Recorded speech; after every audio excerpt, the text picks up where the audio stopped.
Hello, and welcome to the Angry Red Man Show. This is the 31st of July 2025. Okay, so we're now rolling. I actually planted my phone as a selfie mode on my IU today. Okay, so at least, right, that's give me a little bit of a better view without the entire thing moving. Because the thing about the IU unit that Singapore uses, the updated one, it's pretty much almost flush to the actual windscreen. So there's actually still some space for me to actually pop my phone down there without it propping especially. Okay, so yesterday we actually do have a friendly match last night, okay, and there are quite a few people that we must talk about, alright. Okay, the thing about the match yesterday that it was a little bit sluggish at the start because everybody was putting fitness, and it didn't really help that the pitch was actually bad. It was like hard, that kind of stuff, which is not ideal for slots and free-flowing football or free-flowing football for Liverpool in general. It just doesn't really work out well for him. And Hugo Ekitike had his debut yesterday, which was not exactly the best. I mean, if not for his decision making, Salah could have gotten a couple of assists yesterday. Alright, okay. I had to go head back to all the footage because there's still quite a lot of stuff to be talked about. But however, in the second half, it was not us that took the lead, right? It was Yokohama Marinos that took the lead initially. A bit unlucky for that matter. But I mean, there's a couple of members that we definitely will need to talk. First off, especially, right, I mean, yesterday we actually did pull a comeback, producing a 3-1 victory after we went goal down on yesterday in the second half. The first goal was scored from our side is actually scored by Florian Wirtz. I mean, the way that he plays, right, I mean, he just has this good vision, yeah, and knowing how to pick up passes, pick out like certain angle opportunities, a certain like sort of opportune moments, that kind of thing. He will just easily take it. Yeah, that's pretty much Florian Wirtz for you. And Florian Wirtz, right, he did manage to intercept that particular ball, and then he just lashed out at that corner. That was a good goal for that one. But the other two goals are the reason I want to talk about these two personnel in the squad, and both of them are all youngsters. Okay, the second goal was scored by Trey Nyoni, and with combination with Jeremy Frimpong, yeah, who assisted for that goal. That was a good assist, by the way, and that was a very, very good receive. Okay, because it's not an easy ball to receive from there. And then Trey Nyoni, who pretty much had gone under the radar last season. Okay, but yeah, after he went under the radar, I mean, now we finally get to see him, especially when you combine with the right personnel in there, right? Jeremy Frimpong, so you combine his industry, that kind of thing. Yeah, he can really send in the goals pretty well. Okay, so that it was the second goal scored by Trey Nyoni, but the big person that everyone is talking about last night, okay? Alright, forget Max Doman for Arsenal, okay? He's 15. Welcome Rio Ngumoha. Wow, I was watching him even before the goal we conceded, right? He just oozes that confidence, that composure, and a willingness to just bomb forward. It was quite crazy. Shortly before we conceded, right, Rio Ngumoha was the one that's literally lighting up the field. And I will dare say this, is that Rio Ngumoha is probably the best forward amongst us last night. Okay, really the best forward. Yeah, I kid you not. Because everyone was watching him. Everyone was like seeing him just like breaking past defenses. And I said it before, he may not have this goal scoring touch, but this is the second goal already in 3 games. Yeah, so but the fact that he was able to bomb down defenses on that wing, he was really causing problems. Okay, then breaking down on the wing side, and then the way that he shimmies players, the way that he does conduct all these shimmies here and there is just utterly crazy. I mean, the fact that he can just do this without being flustered by a crowd that's even larger than what Anfield can hold. It was a crowd of 67,000 last night, and yet Rio Ngumoha, despite the hard pitch, made all that shimmying, dribbling, breaking through defenses that easy. How? how he does it.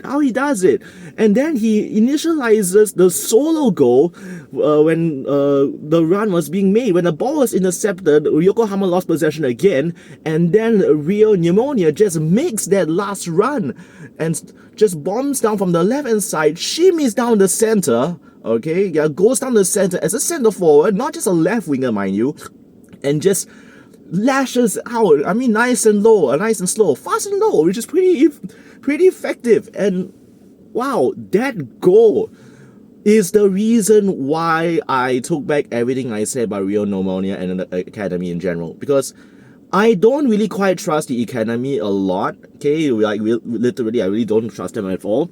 And the thing about Rio Ngumoha's style of play, okay, he is ready to be more involved in first team, not as like a starter, mind you. Let's just put it that way. He's not someone that I would want to start, okay?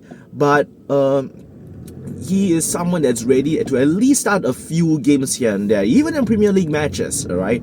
He may not have this goal-scoring touch, but the fact that he can bomb down defenses and cause this immense pressure on that side, yeah, that is immense, okay? I'm looking forward to see more stuff from him, to be honest, okay? Yes, we may have lost Luis Diaz, like literally yesterday. The announcement was being made by both Bayern and Liverpool, but the way that Rio Ngumoha plays, okay, it's pretty much having that same kind of confidence that Diaz has, the same kind of play style and flair that Mane and Jota have. His positioning, his aggressiveness to literally slam on the ball is something that really should be seen. I need to wait for this van to turn, then I will make the turn. Okay, so yeah, if you ask me, really, man on the match, okay, man on the match for the game last night. And really, if there's really one person that should given more game time this season, it's him. Yeah, plus maybe Trey Ione as really. So he was practically the youth really stepped up. And talk about Wirtz, he's not old at all. He's only 22 as well. So Wirtz, a lot of them actually did have good plays. Kirkes was good, Frimpong was good, Wirtz was immense. Yeah, quite crazy, I must say. Okay, turning into my student's condo, and we'll pause the video right here, be right back. Yeah, so that is the match, okay, that is the match. But now the other thing now we're still going to be talk about is still transfers. Alright, as far as we know, I mean, it's not ideal for Newcastle because Sesko is very likely to join Manchester United instead of Newcastle. Really, right, this is dragging out far longer than it really should, because, right, to be honest, what is the point of holding on to Isak, who doesn't want to be here anymore? Alright, so really just speed things up a little bit. If you want a solution, right, if you really want a solution, it's very fucking simple, okay? Liverpool, you can help this along, okay? Just offer Darwin Núñez, okay? Just offer Núñez, and that's it, okay? Whether or not they land another striker or not, yeah, that doesn't really matter. But you can help things along by just giving them like Núñez to help sweeten out the deal. Yeah, honestly speaking, yeah, Núñez can definitely use a move away. If he wants to regain his confidence back, yeah, just offer Núñez, okay? Yeah. Okay, just stop my car first. Yeah, just offer Núñez. All right, I know the strikers market is not good right now, and really like, Newcastle has been getting rejected left, right, and center. But Liverpool, you can help things along. All right, I mean, you can also offer Núñez, and really just faster get the deal out of the way. We really should prepare for Commercial Shield already. We really shouldn't just wait until the end of the winter and being as a deadline day signing. No, this is a signing that really should not be dragging out for too long. It's not worth it, okay, to be honest. So yeah, to be really perfectly honest with you, just get this done, like Newcastle and Liverpool, okay? Yeah, just move fast already at this point, okay? Yeah, so that's pretty much for the the news for today. We talk about the match. We still need to talk about Isaac. I mean, the whoever that's involved in a deal involving Isaac, Nunez, Sesko, the likes. Okay, Manchester United. That all they are currently playing now. I mean, as of this recording, as in like Manchester United, they are playing against Bournemouth right now. So yeah, they are playing in the US. Whichever case they may be, right, I hope Man United cannot afford Sesko, because Sesko, he won't come cheap. Not like Ollie Watkins. Ollie Watkins, yes, he's a stopgap solution, but he should, I mean, 40 million should be a lot more easier to handle than it is like having to spend like 70 mil pounds. I'm not talking about euros, man. You're probably talking about pounds. When we're talking about strikers in this current market, we're probably talking in this range between 60 to 80 million pounds, that ballpark for Sesko. Even Hugo Ekitike, we also got about the same pricing, okay? And we even have talked about like even wingers like Brian Mbeumo and Matheus Cunha, who went to Manchester United, okay? And Mbeumo actually costs about the same, yeah?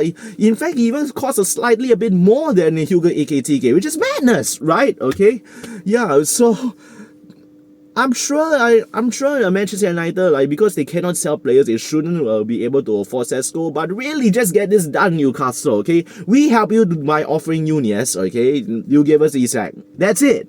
Okay. So if you're not subscribed to this channel, please do so, okay? Like the video if you haven't done so yet. And now, as you notice, I'm starting to put like thumbnails into my videos now, the way that I usually would do in my main channel, okay? Usually I will use PixArt and just pop a few screenshots and photographs or other plays, stuff like that. I'm gonna do just exactly that in this channel now. So yeah, so at least now notice that I'm putting up thumbnails in the video as well. So just to help to produce that, like, buffer the quality of the presentation a little bit more. Okay. So yeah, so if you haven't done so already, please like and subscribe. Thank you.